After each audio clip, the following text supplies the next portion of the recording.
Jeg sidder derovre. Kom i tårnet for 10 minutter siden.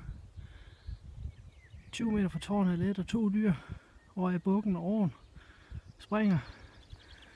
Bukken vælger at stoppe lige før hegnet. Jeg når at få et sat skud efter ham, eller på ham.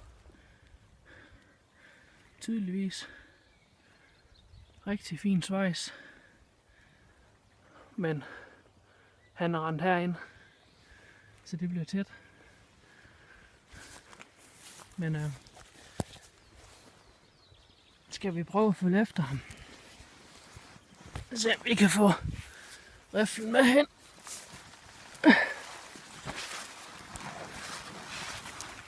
Svejs herinde igen på jorden derhen. Det er tæt det her fyr. Jeg har jo nok bemærket.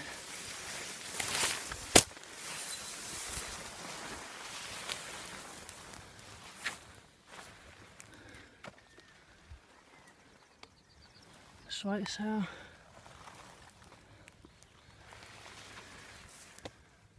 Er han gået ud på sporet noget?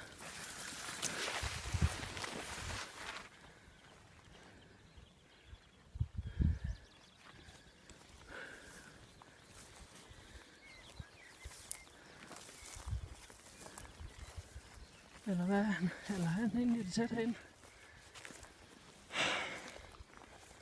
Det er ikke nemt at finde ham.